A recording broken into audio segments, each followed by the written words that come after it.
can still hear Emily Carter's voice. Low, almost a whisper, but sharp enough to cut through the music, the laughter, the crackle of the fire. If I disappear tomorrow, you'll know why. She smiled when she said it, like it was a joke. But her eyes didn't smile at all. They were fixed on something behind me, out in the darkness beyond the lake. And for a moment I thought I heard the water move. A slow ripple, as if something large had shifted beneath the surface. We were 5 friends back then. Me, Mark Reynolds, Ian Parker, Sarah Mitchell, Jason Cole, and Kyle Harper. And then there was Emily Carter. Not really part of the group, more like a shadow that had wandered into our circle that summer. No one knew much about her, except that she'd shown up in Lakewood 2 months ago, renting a cabin alone. She was the kind of girl who could walk into a crowded room and make everyone lower their voice without even trying.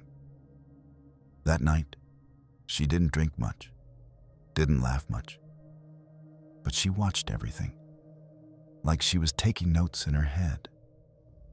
The party was already blurring at the edges, the smell of smoke in my hair, the sticky feel of beer on my hands, the distant thud of a portable speaker echoing over the water.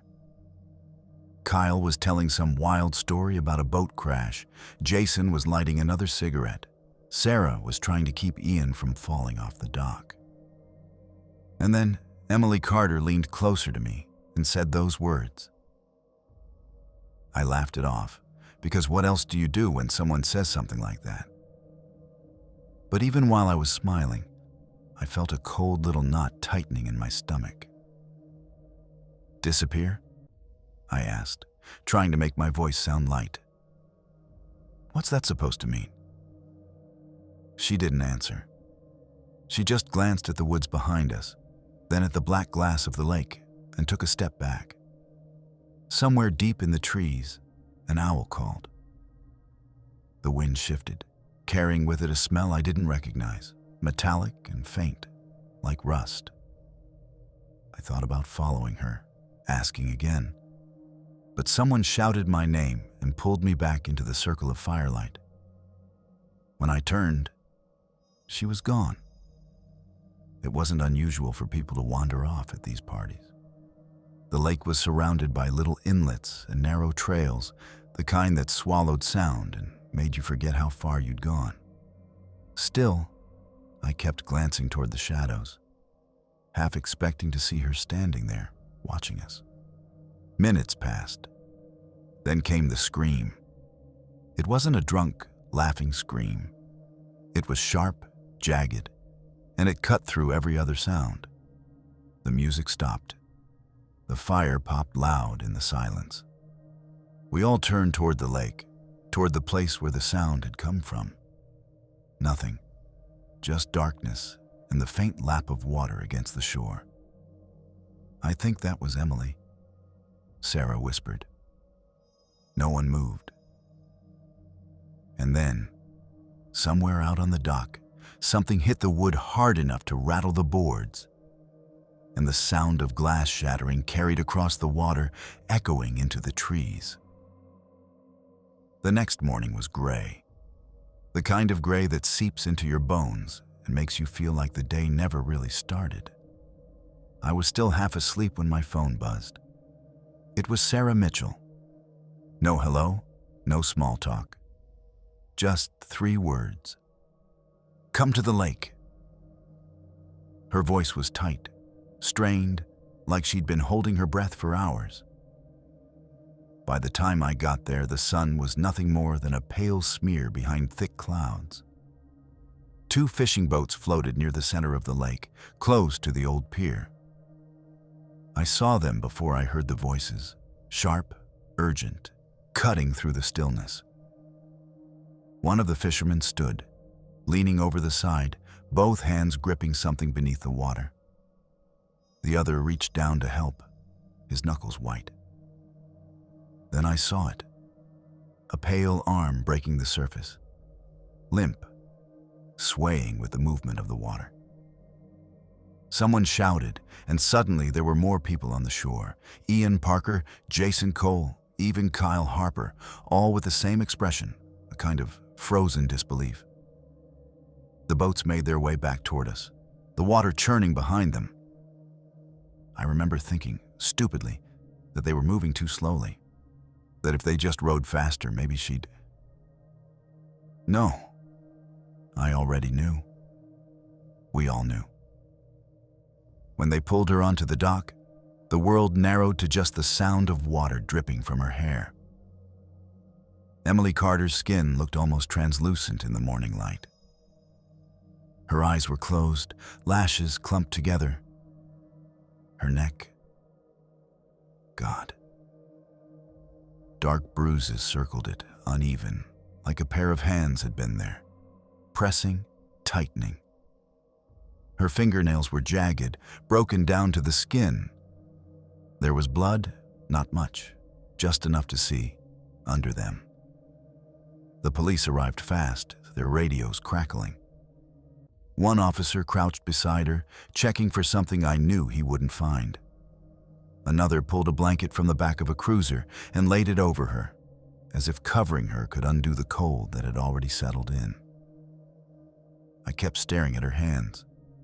They were small, delicate, but I could see the raw skin where the nails had torn. She fought hard. Two detectives stood a few feet away, talking in low voices. One of them, tall, with a beard flecked with gray, leaned closer to his partner. I wasn't supposed to hear, but the words carried in the still air. "This isn't drowning," he said. She fought back. Something inside me twisted. I looked at the others, at Ian shifting on his feet, at Jason staring at the ground, at Sarah biting her lip until it bled. No one said anything. The lake was quiet again, but it didn't feel like it had the night before. It felt heavier, like it was holding something down there. The blanket over Emily's body fluttered once in the wind, and for a second I thought she might move, that maybe this was all some horrible mistake. But then the paramedics lifted her onto a stretcher, and the sound of the Velcro straps snapping into place made it real. She was gone. We ended up in the small park by the War Memorial, the one with the rusted benches and the cracked fountain that never worked. Nobody planned to meet there. We just drifted in that direction after the police let us go. Maybe it was habit. Maybe it was because it was the farthest place from the lake without leaving town. Sarah Mitchell was pacing, her arms folded so tight across her chest, I thought she might snap her own ribs. Ian Parker sat on the edge of the fountain, elbows on his knees, eyes fixed on the ground. Jason Cole stood a few feet away, hands shoved deep into his jacket pockets, his jaw working like he was grinding his teeth down to dust. Kyle Harper leaned against the base of the memorial, his face a blank wall. "She was fine last night," Sarah said, her voice shaking. She was talking to you, Mark. You were the last one to see her." "That's not," I started, but Jason cut me off. "You didn't go after her? You just let her walk off into the dark." "What about you?" I snapped. "You were right there when she went toward the dock. You didn't move either." The words came faster after that, sharper. Ian accusing Kyle of disappearing for 20 minutes. Kyle throwing it back at Ian, reminding him he'd been passed out on the grass half the night. Sarah yelling at all of us to stop, her voice breaking on the last word. No one was listening to anyone else. It wasn't grief, not yet. It was panic, pure and raw, lashing out because it had nowhere else to go. Finally, Kyle slammed his hand against the cold stone of the memorial. "Enough," he said, and the word hit like a slap. "We're not talking about this. Not now, not ever." "That's insane," I said. "She's dead, Kyle." She's dead, he repeated. And nothing we say is going to change that. We keep our mouths shut. We don't tell anyone anything we saw. We don't come back here, not for any reason. That's... Sarah's voice dropped to a whisper. That's a pact. No one argued. We all just nodded, one by one, like it was easier to agree than to keep fighting. The kind of agreement that felt like a weight dropping onto your shoulders, one you'd never get rid of. I don't remember leaving the park, but somehow I ended up back at my apartment hours later. The place was quiet, too quiet. I sat on the edge of my bed, staring at my phone, not really seeing it until it lit up. Unknown number, one new voicemail. I pressed play. Static at first, then a rush of air like someone breathing hard into the mic. And then Emily Carter's voice, distant but clear. It's because of a scrape, a sound like something falling, and then nothing. The message ended mid-word.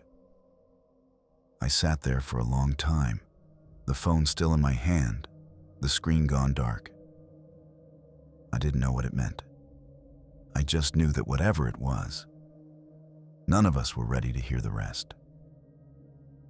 3 days passed before I heard from Ian Parker again.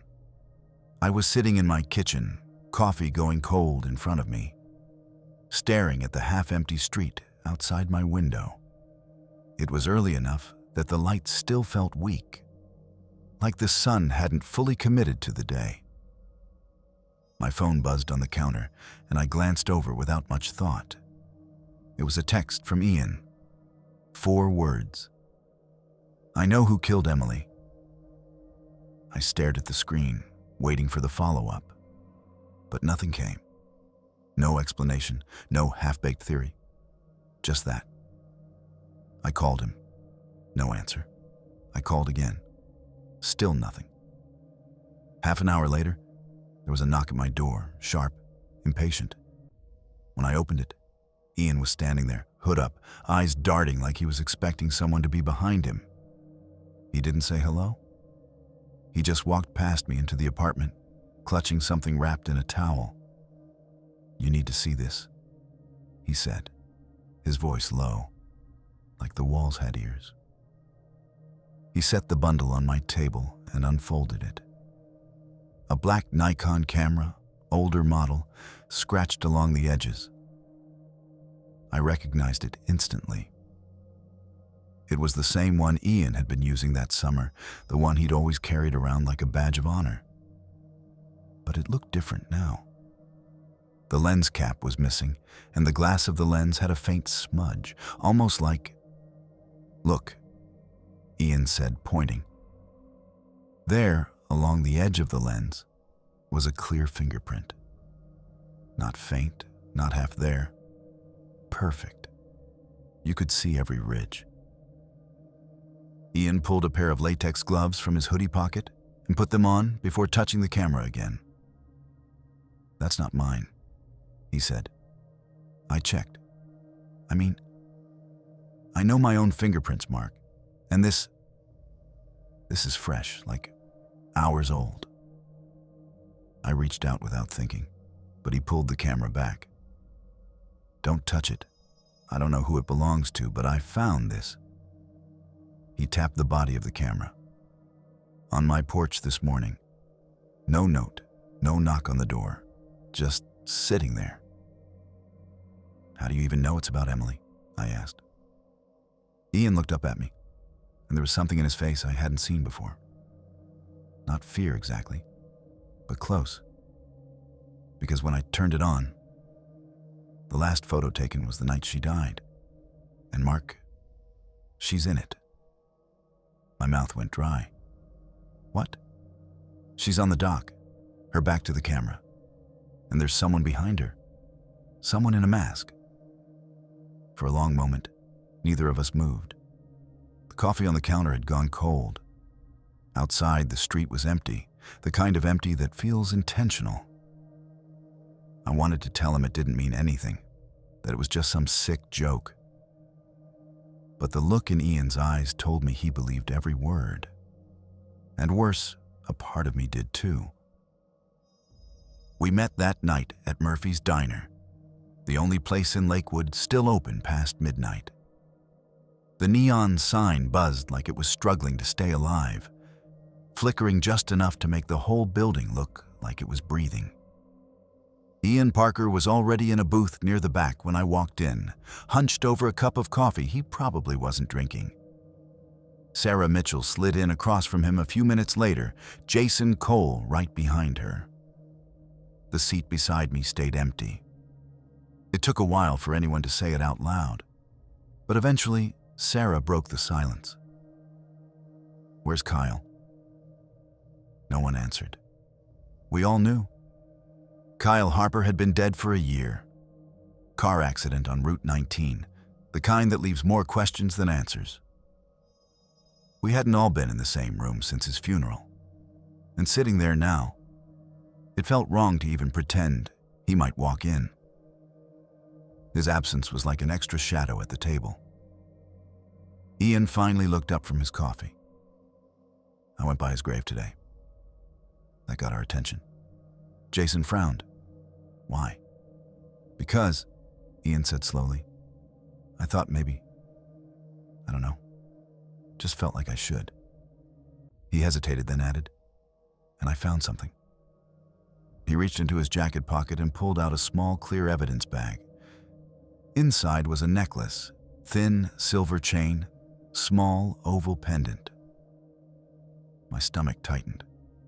I'd seen it before. Emily Carter had worn it every day that summer. She'd even been wearing it at the lake party. "That's hers," Sarah whispered. "Yeah," Ian said. It was sitting right on top of Kyle's headstone, like someone put it there on purpose. Jason leaned back, shaking his head. Could be a coincidence. Someone found it, didn't know whose it was, left it there. Ian didn't look convinced. "You think it's a coincidence that it shows up now? After what I told Mark about the camera?" No one spoke. Outside the diner window, the parking lot was empty except for my car and a lone street lamp that cast a pale circle on the wet asphalt. "There's more," Ian said. "The ground around the grave, fresh footprints, size 11, maybe 12. Heavy tread. And before you say it, no, they're not mine. I wear 9s. The image lodged itself in my mind. The gray stone, the necklace glinting on top of it, and the deep impressions of boots in the soft earth. Whoever had been there had stood long enough to sink into the dirt, long enough to make sure someone would notice. Jason exhaled slowly. "So, what are we saying here? That Kyle's got something to do with this? He's dead." "Or," Sarah said, almost too quietly, "someone wants us to think he's not." The waitress came by to refill our coffees, and for a few seconds the sound of liquid pouring into cups was the only thing in the room. When she left, we just sat there, all of us staring at the evidence bag on the table, like it might start moving on its own. I didn't want to go back to Ian Parker's place, but he said it couldn't wait. His apartment was on the second floor above a pawn shop, the kind of building where the hallways always smelled faintly of dust and old cigarettes. The blinds were drawn tight, and the only light came from the desk lamp in the corner, shining down on a spread of photographs. "Remember that roll of film I told you about?" Ian said as I stepped inside. "I developed it." I glanced at the prints scattered across the desk. The lake, the dock, our faces from that summer, frozen in moments that felt like they belonged to someone else. And then, farther down the line, a shot that made my stomach turn. It was the dock again. But this time, Emily Carter was standing at the very edge, her hair spilling over her shoulders, her back to the camera. Behind her, almost blending into the shadows, was a figure. Tall, broad shoulders, And a mask, not a cheap Halloween thing, but something rough, handmade with hollow eyes and no mouth. It looked like it was carved from wood, the kind of thing you find in the corner of an attic and wish you hadn't touched. "That's the one," Ian said, his voice tight. "But here's the thing. When I scanned the negative, something else showed up." He moved to his laptop and pulled up the image. Same shot, Emily, the masked figure. But now, in the reflection of the water, there was another face. Not Emily's, not the mask. A third person, standing closer to the dock than either of them. The reflection was warped, rippling, but the eyes were unmistakable, wide, staring straight at the camera. "Tell me you see it," Ian said. I leaned in. My skin prickled. The reflection wasn't on the print.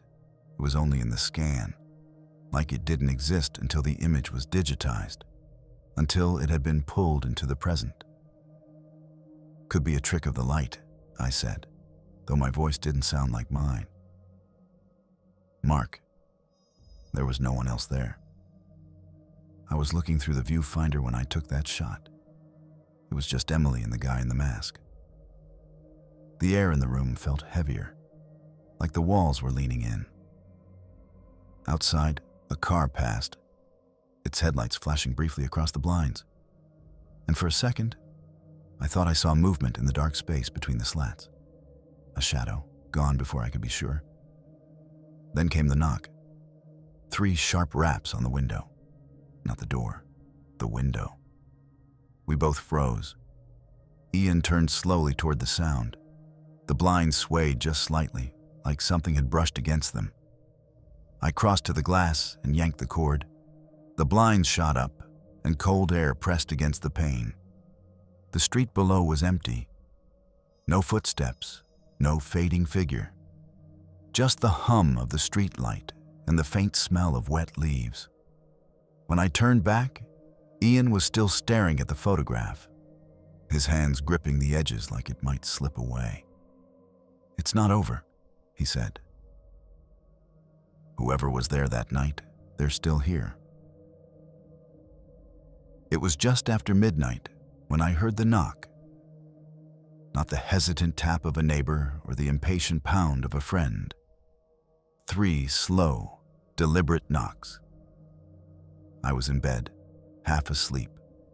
The kind of heavy drift where dreams bleed into the dark. The sound pulled me up like a hook in the ribs. I didn't turn on the lights. Something in me said not to. I padded barefoot to the front door, every step colder than the last. The knocks didn't come again. When I reached the peephole, the hallway outside was empty. I almost went back to bed. Almost. Then I saw it, a small cardboard box, no markings, sitting dead center on the doormat. The kind of box that could fit in your palm but felt heavier just by looking at it. I opened the door, leaned down, and picked it up. It was warm. That was the first thing that felt wrong. I carried it to the kitchen, set it on the counter, and peeled the tape away.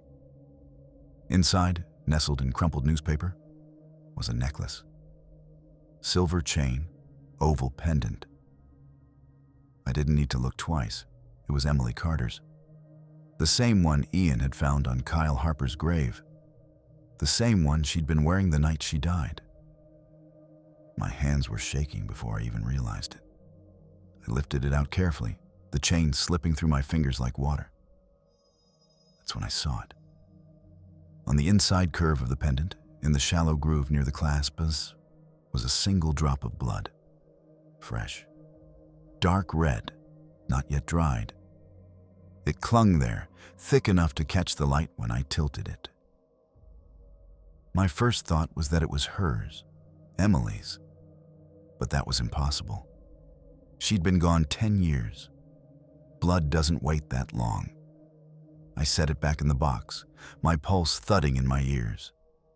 My mind was a mess of questions I didn't want to answer. Who had it now? Whose blood was it? And why bring it to me? The kitchen felt smaller, tighter. I looked toward the window above the sink. The blinds were closed, but I swore I could see a shadow shifting behind them, like someone standing just on the other side. I didn't move, didn't breathe. Then, as if on cue, the shadow was gone. I grabbed my phone and called Ian. No answer. I tried again. Still nothing. The quiet in the apartment pressed down on me, heavy enough to feel like weight on my chest. I glanced back at the box. The necklace was still inside, the pendant catching a faint glint from the refrigerator light. Then I noticed something else. A tiny scratch on the clasp, fresh, the kind you get from fingernails when someone's trying to rip it off in a hurry. That's when my phone buzzed. New message. No number, just a photo. It was my front door, taken from the hallway, and in the bottom corner of the frame, the box, sitting exactly where I'd found it minutes before. Sarah Mitchell called me the next morning, her voice low and tight, the kind of voice you use when you're afraid someone might be listening. She didn't say hello. She just said, "You need to come over." 10 minutes later, I was standing in her living room, watching her pace back and forth like she'd been doing it for hours. She stopped suddenly, looking at me with wide, restless eyes. "Mark, I found something." She crossed to the coffee table and picked up a small black object, placing it in my hands. I didn't need to ask what it was. It was Emily Carter's phone. It looked almost new, the screen uncracked, the case barely scuffed. But the thing that hit me hardest was the battery icon glowing in the corner, 92%. After 10 years, after sitting God knows where. It was charged. It was on. "Where did you—" I started, but she shook her head. "That's the thing. I didn't go looking for it. I woke up this morning and it was in my purse. I don't even remember bringing my purse into the bedroom last night."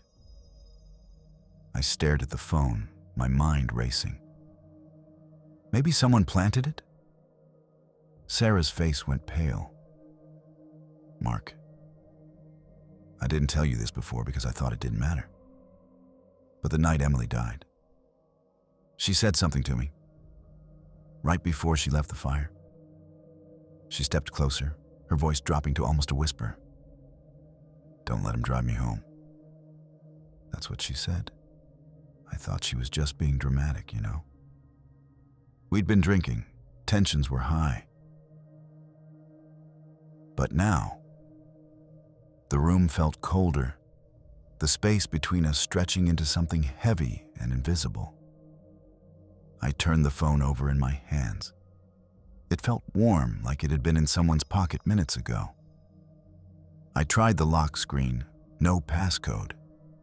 The wallpaper was a photo of the lake at dusk, the same night we'd all been there. I swiped to the call log. The last outgoing call was to an unknown number at 12:14 a.m., the night she died. Duration, 47 seconds. I checked the messages, nothing recent, but there were drafts, half-written and unsent, like she'd been interrupted mid-thought. And then, without me touching anything, the screen flickered. For a second, it went black. When it came back, a single notification glowed at the top. One new voicemail. The timestamp wasn't from 10 years ago. It was from last night. I looked at Sarah. "Did you—" She shook her head violently. "No, I didn't even open it." The phone buzzed in my hand, making me flinch. This time it wasn't a notification. It was the screen lighting up by itself, the voicemail app opening without a touch. The message began to play. Static, then breathing, slow, deep, deliberate. And a voice, male, close enough to the mic that every word rasped. "She told you not to let me drive her home." The message ended with a click, like a line going dead. And in the silence that followed, I realized Sarah wasn't looking at me anymore. She was staring at the window behind me, and her face had gone completely white. It was Jason Cole who always claimed he'd been nowhere near the water that night. He'd told the police, he'd told us, he'd told it so many times that it started to sound like the truth. Until Ian Parker showed up at my apartment with a manila envelope under his arm. "I got this from a guy I know," Ian said, shutting the door behind him. He used to work at the photo lab in town before it closed. He was digitizing some old rolls for storage and found something. He dropped the envelope on my kitchen table. I slid the photos out, a small stack of glossy prints, each one more mundane than the last, until I reached the one at the bottom. It was taken at the edge of the dock. Night sky, lake water black and restless. And there, caught in the harsh flash, was Jason. His face turned halfway toward the camera, eyes wide like he'd been caught in the middle of something. In his right hand was a knife. Not a kitchen knife, a long, narrow fillet blade, the kind fishermen use. And it was wet, dripping. For a moment I couldn't breathe. When was this taken? Ian leaned over the table, tapping the corner of the print. Timestamp says 12:19 a.m., the night Emily died. I stared at the photo. The water on the blade could have been from cleaning fish, if we'd been anywhere near fishing that night. But we weren't. We were drinking, talking, watching the fire burn down. At least, that's what Jason had always said. "You showed him this?" I asked. Ian shook his head. "Not yet. I wanted you to see it first." That was when I realized the angle of the shot was low, close to the ground. Whoever took it had been hiding in the shadows, aiming up at Jason from the reeds by the dock. Which meant someone else had been out there too. Someone watching. The next day, I went to see Jason. He lived in a narrow apartment above a hardware store, the kind of place that always smelled faintly of dust and motor oil. When he opened the door, he looked like he hadn't slept in days. I didn't waste time. I held the photo out. "Explain." His eyes flicked to it and then away, like it burned. "Where did you get that?" "Doesn't matter. What were you doing with a knife by the dock?" Jason's jaw tightened. "I told you, I wasn't..." "Don't lie to me. This was taken at 19 past midnight. That's minutes before we heard Emily scream." His hand shot out, snatching the photo. He stared at it for a long time, the muscles in his face twitching. Finally, he muttered, "I was saving you." The words hung there between us. I opened my mouth to ask what he meant, but he tore the photo in half, then again, the pieces falling to the floor like dead leaves. He didn't look at me when he said, almost under his breath, "You don't want to know what was behind her." And then he shut the door in my face. I didn't notice it right away. The mirror in my bathroom had always had a faint, foggy streak from the bad ventilation. So at first, I thought it was just condensation. But when I leaned closer, I saw the words. Crooked, jagged letters, written in something dark enough to stand out even in the dim light. "You lied first." I froze in the doorway. My first thought was that someone had broken in, but the lock on my front door was still bolted. The window in the bathroom was shut, the paint on the frame still unbroken. And yet, the message was there, written from the inside of the glass, not on the surface I was looking at, but on the reverse, like someone had stood in the reflection and pressed their hand forward. I stepped in slowly, my shoes crunching faintly on something. That's when I saw it. A thin spiderweb crack running from the corner of the mirror toward the middle, like it had been hit from behind. But there was no behind. The mirror was mounted flush to the wall, backed by solid plaster. No way in, no space for a hand or a hammer. I reached up, my fingertips brushing over the letters. They weren't smeared. They hadn't dripped. Whatever had been used to write them was dry, as if it had been part of the mirror itself for years and only decided to appear now. A sharp knock at the front door made me jump. I backed out of the bathroom, heart hammering, and went to answer. But no one was there. Just an envelope, unsealed, lying on the mat. I brought it inside and emptied it onto the counter. A single black marker rolled out. The cap was missing, and the tip was stained with the same dark, almost brown color as the writing on the mirror. I didn't touch it. Not because I was afraid of fingerprints, but because it was warm, like it had been used seconds ago. That was when my phone buzzed. It was a message from Ian Parker. "Mark, check your pockets." Confused, I patted myself down. Nothing in my jeans, nothing in my hoodie, until I reached into the inner pocket.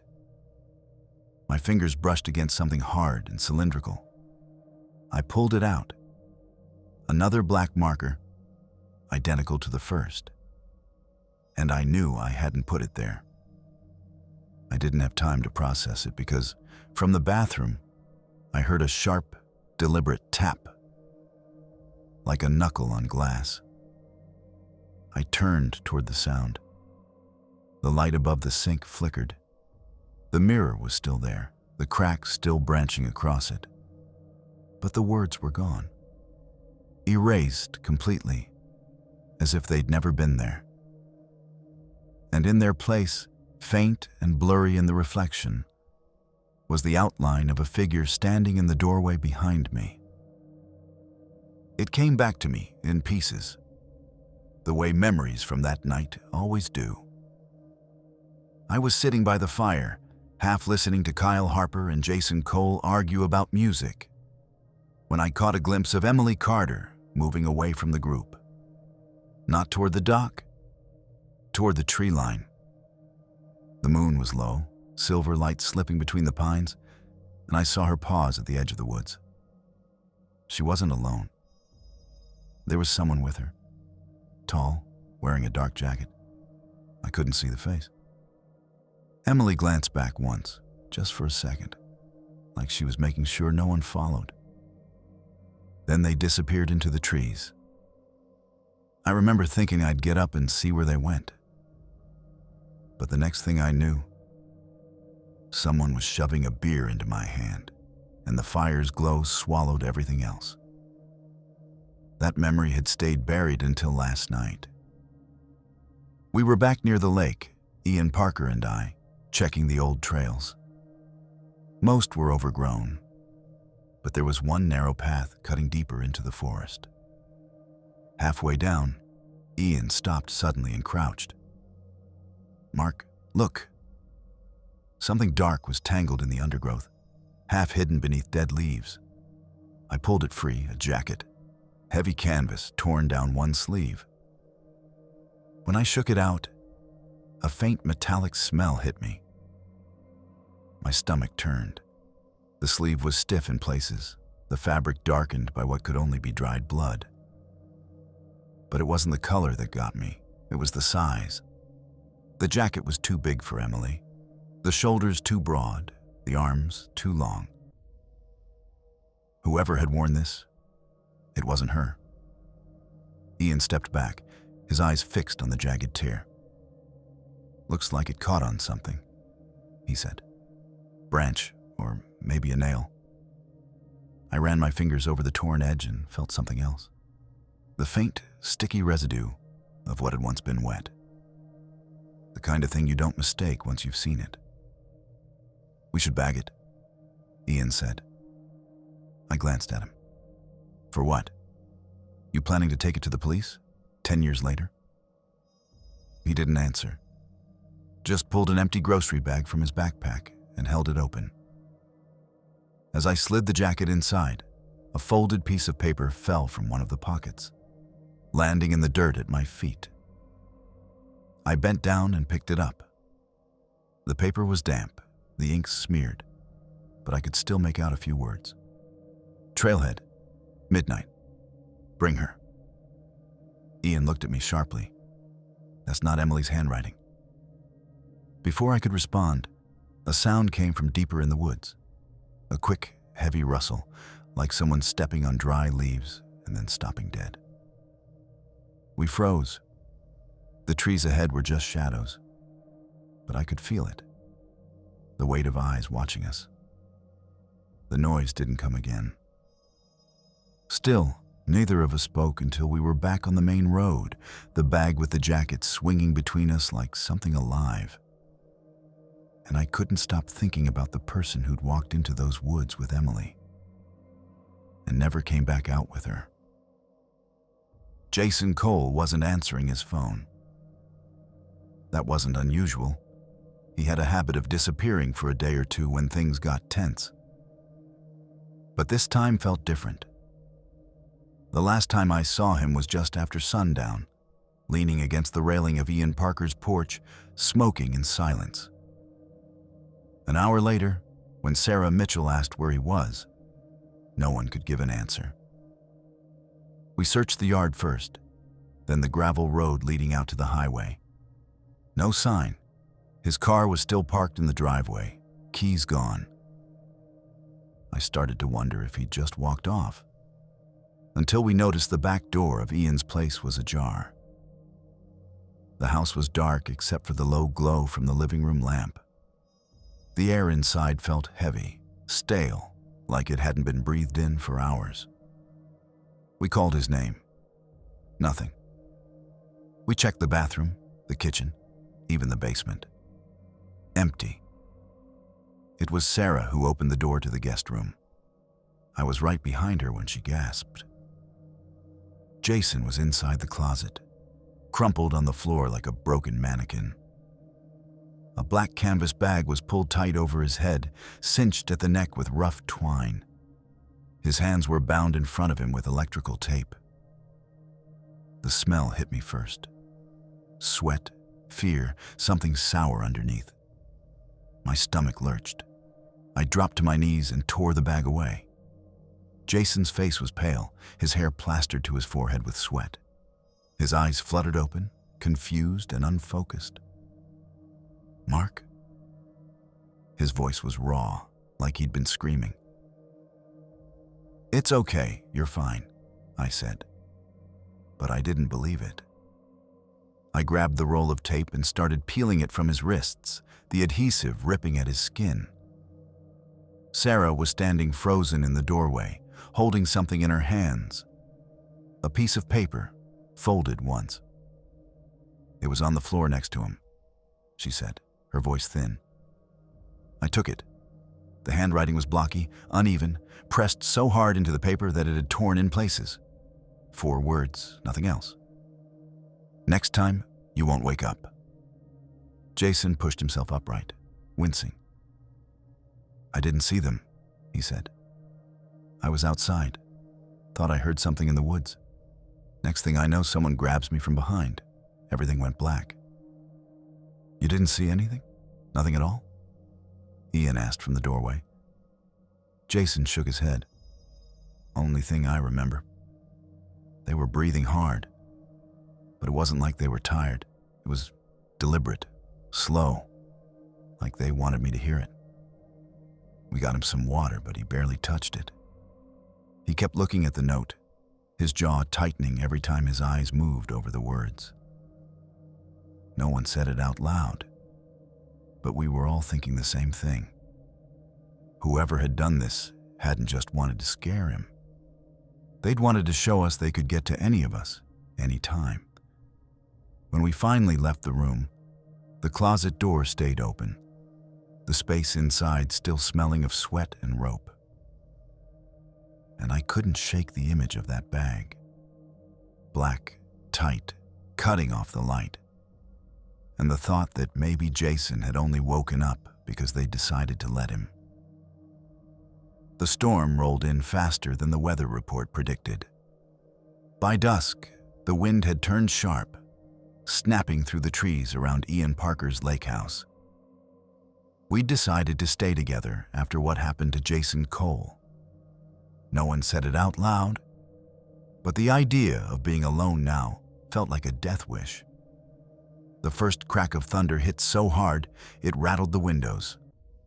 A second later, the lights flickered. Then the whole house went dark. No hum from the fridge, no glow from the lamps. Just the sound of rain lashing the glass and the wind howling like something alive.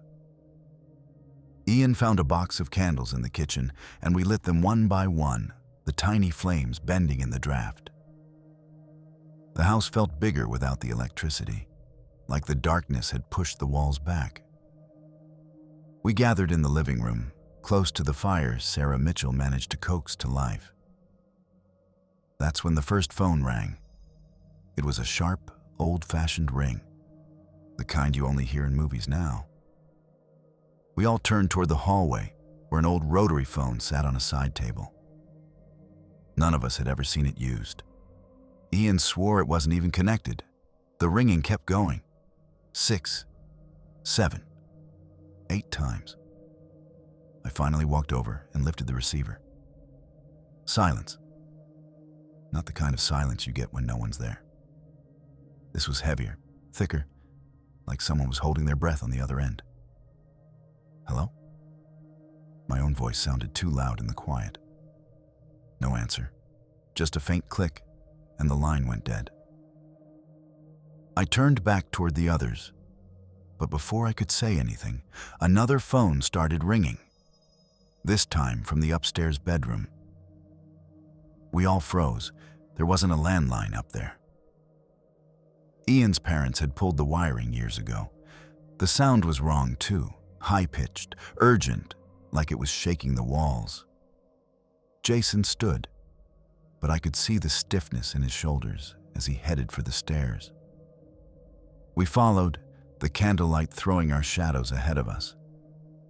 The ringing stopped at the moment we reached the top. The bedroom was empty, no phone in sight.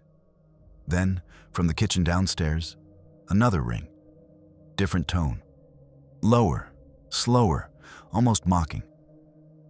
Sarah swore under her breath. We hurried down, but by the time we got there, the sound had moved again. Now from the den at the back of the house. It kept going like that for what felt like hours. The ringing leaping from room to room, always just ahead of us. Never in a place we could reach in time. Each tone was different, like a dozen phones were hidden somewhere inside the walls. Finally, all at once, they stopped. The silence that followed was worse. We stood there breathing hard, candles guttering. Then, from somewhere deep in the house, a single ring, long, drawn out. It wasn't coming from any phone we could find. It was coming from the basement. The memory hit me while we were sitting in the kitchen, trying to pretend the storm outside wasn't tearing the world apart. Emily Carter's voice, sharp, not like her usual careful tone, came back to me clear as the crack of thunder. It was the night of the lake party, maybe an hour before she disappeared. I'd been walking back from the dock, carrying 2 beers, when I heard voices behind the shed. Emily's voice, tight with anger. "If you think I'm going to keep quiet, you're wrong," she said. I stopped without meaning to, staying in the shadows. Another voice, male, low, urgent. "You don't know what you're talking about." "Oh, I do," Emily shot back. "You used me. And if I tell them why, you'll lose everything." The man didn't answer right away, but I heard the sound of someone stepping closer. Emily's breath caught, but her voice stayed steady. "You think I won't say it out loud? Try me." I wanted to look, to see who it was. But something in me knew that if I stepped out, I'd change more than just that night. So I stayed hidden, listening to the silence stretch until footsteps moved away and Emily left in the opposite direction. Now, 10 years later, that memory felt heavier. It had a shape, a weight. I couldn't ignore it anymore. The storm had killed the power, but Ian Parker had a flashlight. We'd been checking the rooms, making sure the windows were locked, when we ended up in his father's old office. It smelled of dust and old wood, the kind of place where time moved slower. In the corner was a heavy steel safe, paint chipped around the edges. "I haven't opened that in years," Ian said. The dial had been forced, gouges in the metal where someone had pried it open. The door hung slightly ajar. Ian crouched, swung it wide, and shone the flashlight inside. There was almost nothing. Just a small cardboard box, shoved to the back. He pulled it out, set it on the desk, and opened the lid. Empty. No, not empty. There was a shallow imprint in the fabric lining, the exact outline of a handgun. Whatever had been there was gone. I looked at Ian. "When did you last check this?" "Not since my dad. God, years ago." "But Mark, no one's supposed to know this safe even exists."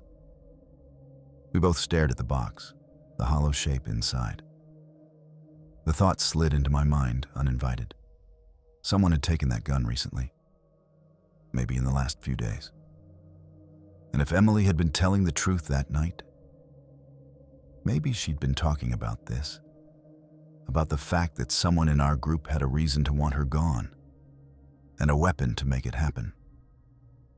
The wind outside slammed against the side of the house hard enough to make the walls shudder. Ian closed the safe, but it felt pointless. Whoever had been here had already taken what they needed. And I couldn't stop thinking that maybe the gun wasn't far at all. The tension had been building all night. The storm battering the house, the ringing phones, the empty safe.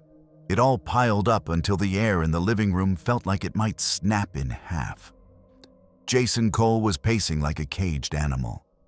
Sarah Mitchell sat curled in the armchair with her arms locked around her knees. And Ian Parker kept checking the locks for the third, maybe fourth time. It started with a look. Jason glanced at Ian, and Ian muttered something under his breath.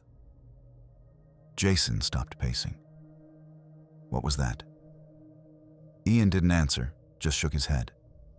Jason stepped closer. "No, say it again." "I said maybe you're the one we should be worried about," Ian said, his voice low but sharp. "You disappear, show up tied in a closet, and we're all just supposed to believe you?" Jason's jaw tightened. "You think I did this to myself?" "I think you've been lying since the night Emily died." The words hit like a thrown rock. Jason lunged forward, shoving Ian back against the wall. Ian grabbed him by the shirt, and in a second they were grappling, knocking over the coffee table, sending candles clattering to the floor. I tried to get between them, but Jason's arm swung wide, catching me in the ribs hard enough to make me stumble. "Stop!" Sarah's voice cracked, but they didn't listen. Jason shoved Ian to the ground, pinning him with one knee. His face was inches from Ian's, and he was shouting now, his voice breaking. "She begged me not to." The room froze around those words. Even Jason seemed to realize what he'd just said. He let go, shoving himself back and breathing hard. Ian stayed on the floor, staring up at him. "What did you just say?" Sarah asked quietly. Jason didn't answer. His eyes darted toward the stairs. That's when we heard it, a hollow, wooden bang from above us. We all looked up. The ceiling trembled slightly, dust drifting down. Another bang, the sound of the attic door slamming shut. "The attic's locked," Ian said, but it didn't sound convincing. "No, it isn't," Jason replied. His voice was low now, almost calm. "I checked it earlier. It was open." The storm outside roared, rattling the windows. Another gust made the house creak, and the sound seemed to carry from the walls into our bones. I stepped toward the staircase, but something in me hesitated. The idea of going up there now felt like walking straight into a trap. Then came the third bang, louder than the rest. The sound of the latch clicking into place, sealing whatever was inside. We stood there, listening to the wind and our own breathing, each of us waiting for someone else to make the first move. But no one did. It was Sarah Mitchell who found the diary. We'd gone upstairs together after the attic door slammed, more out of stubbornness than bravery. The wind was still hammering the roof, making the old beams groan. Sarah was the one who pulled down the folding ladder, and the smell hit us first. Dry wood, dust, and something faintly metallic, like rust. The attic was cramped, lit only by the narrow beam from Ian Parker's flashlight. Boxes were stacked high, some sagging with age, their cardboard sides collapsing inward. We picked our way through them, looking for, I'm not sure what. Evidence.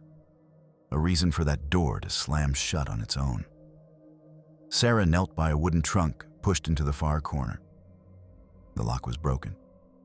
She lifted the lid, and inside were a few scattered belongings: a faded scarf, a handful of photographs, and a slim leather-bound book.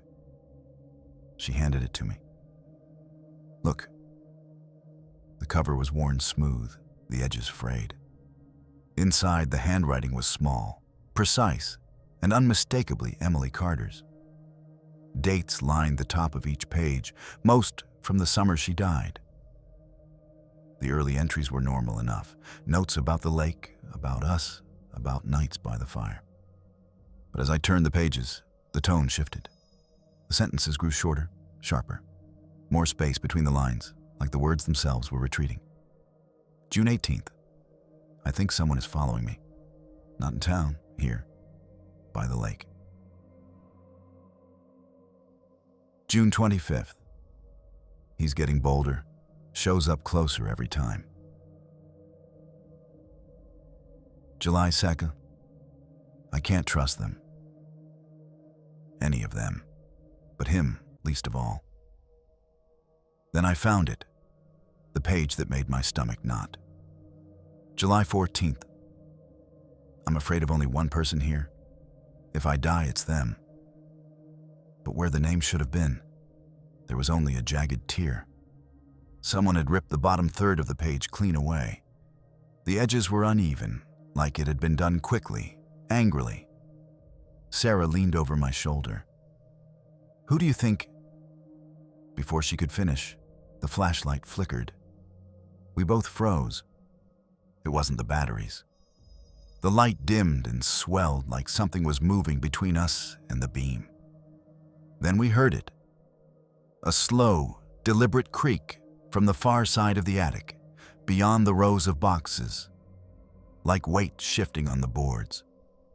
I closed the diary and slipped it under my jacket. "Let's go." We backed toward the ladder, neither of us taking our eyes off the dark. The creak came again, closer this time. I couldn't see anything, but I knew we weren't alone up there. When we climbed down, Ian was waiting at the bottom. "Find anything?" I held up the book. "Enough." And as we stepped away from the attic, I glanced back. The ladder was still down, the square of darkness above gaping open. For just a second, I thought I saw movement at the edge. The faint outline of a hand, reaching for the rung we'd just left. It was close to 2 a.m. when Ian Parker finally told the truth. The storm had moved farther off, leaving the air heavy and still, the kind of stillness that makes every sound sharper. We were sitting in the kitchen, the single candle between us throwing shadows across his face. He wouldn't meet my eyes. "I need to tell you something," he said, voice low. "About the necklace." I didn't say anything, just waited. "I'm the one who put it on Kyle Harper's grave." He let the words hang there, like he was waiting for me to explode. "I found it in an old tackle box in my dad's shed a couple weeks ago. I thought, I don't know, that maybe it would shake something loose in us. Make everyone remember that night." My hands curled into fists without me thinking. "You thought it was a good idea to mess with us, to make us think? I didn't know it would go this far." Ian's voice cracked, and for the first time that night, he looked straight at me.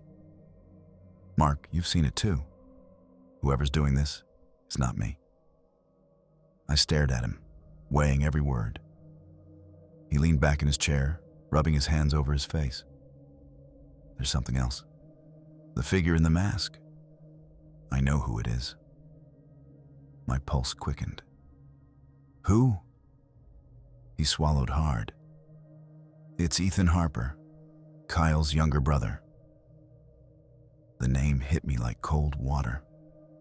I hadn't seen Ethan in years, not since Kyle's funeral. Back then, he'd been 17, quiet to the point of vanishing, always lingering at the edges of the group, but never stepping in. I remembered the way he'd looked at all of us that day, his eyes glassy but hard, like he was memorizing our faces. "I saw him," Ian went on, "2 nights ago. I was locking up, and when I turned toward the lake, he was just there, standing at the edge of the dock. Same mask, same jacket. He didn't move until I stepped toward him, then he walked into the trees, like he knew I wouldn't follow." My mind was racing. "You're sure it was him?" Ian nodded. Even with the mask, I knew. The way he stood, the way he tilted his head. Kyle used to do that exact same thing. A gust of wind rattled the kitchen window, making the candle flames shiver. I thought about Ethan, about the years after his brother's death, about how he'd just vanished from town. If he was here now, watching us, wearing that mask, then maybe all of this wasn't about Emily alone. Maybe it was about Kyle too, and revenge. I looked back at Ian. If it's him, why wait 10 years? Ian didn't answer. His eyes had shifted past me, toward the dark window. I turned. Out on the lawn, half hidden by the shadow of the trees, stood a tall figure in a mask. The hollow eye holes were fixed on the house, and when the wind lifted, I saw the head tilt, just slightly, exactly the way Ian had described. It happened just after 3 in the morning. The storm had finally died, leaving the night unnervingly quiet. The 4 of us were in the living room, too wired to sleep. The fire burned down to embers. Every creak of the old house sounded sharper, like it was holding its breath along with us. Then the front door exploded inward. The sound was like a gunshot. Wood splintering, the hinges screaming. The figure stepped through the frame in one fluid motion, tall and broad, the mask catching the light of the dying fire. The hollow eyes locked on us, unblinking. Before anyone could move, he reached up and tore the mask off. It was Ethan Harper. His face was older, harder than I remembered, but the eyes were the same. Dark and sharp, scanning the room like he was measuring each of us. His hair was longer now, tangled from the wind, and there was a scar running from his temple down across his cheek. He didn't look like a kid anymore. He looked like someone who had spent 10 years with one purpose. Jason Cole was the first to speak, his voice hoarse. "Ethan, what the hell?" Ethan's gaze cut to him, then to me, then to Sarah Mitchell, lingering just long enough to make her shift in her seat. Finally, he said it. "You've been living with her killer." The words landed like a blade. No one moved. No one breathed. I could feel Ian Parker's eyes on me. Could hear the soft hitch in Sarah's breath. "What are you talking about?" Ian asked carefully. Ethan stepped farther into the room, his boots crunching over the shattered wood. "Don't play dumb. I've been watching, waiting. You all swore to keep quiet after she died. You made your little pact and thought it would stay buried." He glanced toward the darkened hallway. "But one of you couldn't help yourself. One of you had to make sure she never talked." Jason stood up fast, his hands out. "You think one of us killed Emily? That's insane." Ethan's jaw tightened. I know." The fire popped loudly, making Sarah flinch. I tried to keep my voice steady. "If you know who it is, then say it." Ethan's eyes moved over us again, slow and deliberate, as if he was daring the guilty one to crack. "No," he said finally. "They'll say it themselves. Soon." For a moment, it felt like he might lunge at one of us. But instead, he walked to the middle of the room, standing just feet from the embers. "You've all been pretending for a decade, but I'm done pretending. I'm here to finish it." His eyes shifted to me then, and for a split second, I thought I saw something there. Not just anger, but a kind of grief that had rotted into rage. And then he smiled, a thin, humorless thing. "Sleep tight," he said, stepping back toward the doorframe. And just before he crossed it, he added, almost casually, "Because tomorrow night, someone in this room isn't waking up." We didn't sleep, not after Ethan Harper's threat. The hours dragged like wet rope, the house groaning in the windless dark.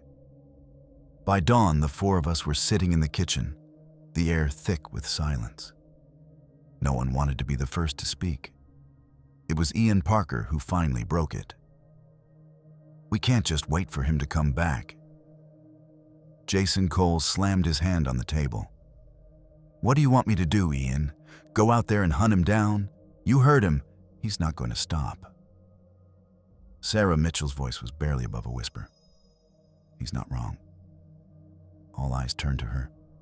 She was staring at the table, her fingers twisting the edge of her sleeve. "Ethan's right. One of us did this." "Sarah," I started, but she shook her head. "I didn't say it was me." The tension snapped. Jason stood pointing at Ian. "If anyone here's got something to hide, it's him. The necklace, the camera." Ian shot to his feet. "I told you I only—" "Enough," I said. But they were past hearing me. It happened fast. Jason lunged toward Ian, knocking over his chair. Ian shoved him back, catching him in the chest. Sarah screamed for them to stop, but the sound barely cut through. The shouting turned into shoving, shoving into fists. The kitchen table tipped, dishes smashing on the floor. Then Ethan's voice cut through the chaos. He was in the doorway, the mask back on. "You're wasting time." The room froze. "I know who it is," he said. "And they've been sitting here pretending to be scared just like the rest of you." His eyes fixed on Sarah. She went pale. "No," she whispered. "No, you don't understand." Ethan stepped forward. "Say it." She shook her head, tears filling her eyes. "It wasn't supposed to happen. I just wanted to scare her. She was going to ruin everything, and I—" Jason's voice was a low growl. "You killed her?" Sarah's breathing quickened. "I had no choice." The gunshot tore through the room before anyone could move. The sound slammed into my chest like a physical blow. Sarah jerked back, her hands flying to her side. The chair behind her toppled as she crumpled to the floor. For a second, no one spoke. The smell of gunpowder hung heavy in the air. Ethan was still in the doorway, the pistol steady in his hand. "She wouldn't have told you the truth," he said, his voice flat. "And I'm not letting her talk her way out of it again." Ian was pressed against the counter, his face white.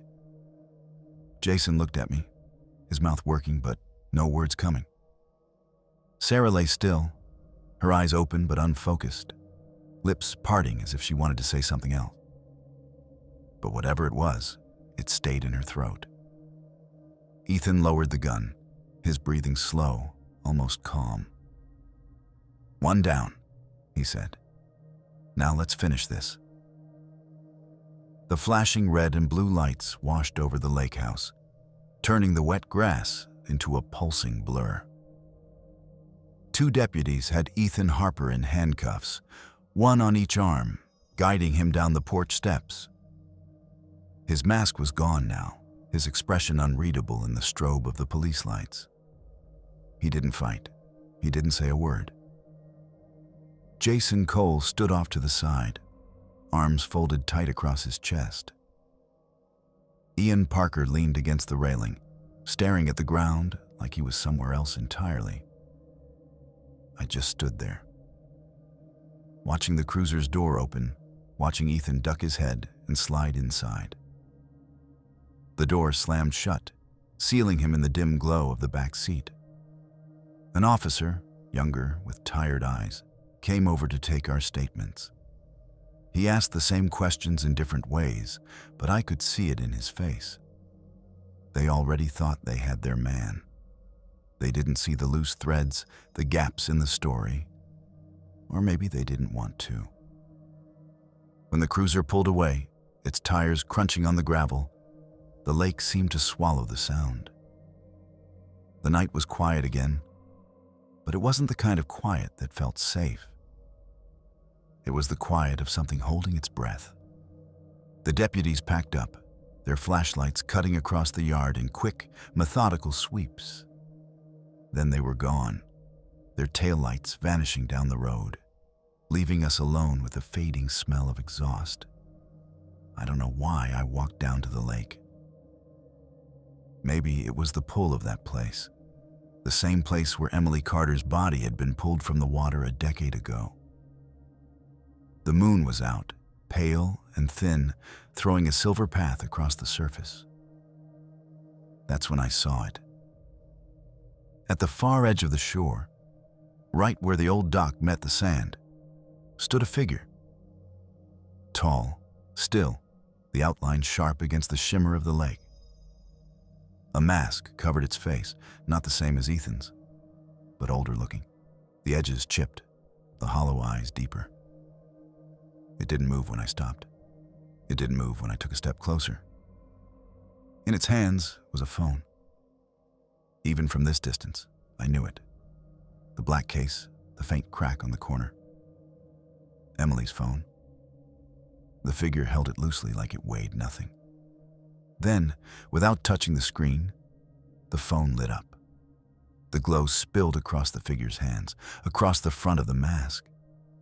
I could see the wallpaper now. The lake at dusk, just like before. But this time, the reflection on the water wasn't the sky. It was us. Me, Jason, Ian, standing on the shore exactly as we were now. The screen flickered once, twice, and then the phone began to ring. I didn't move. I didn't answer. The sound echoed across the lake, bouncing back from the trees. The figure tilted its head slowly, the hollow eyes fixed on me. The ringing didn't stop. It got louder, sharper, like it was coming from inside my own skull. And then, without a word, the figure stepped back into the water until it was gone.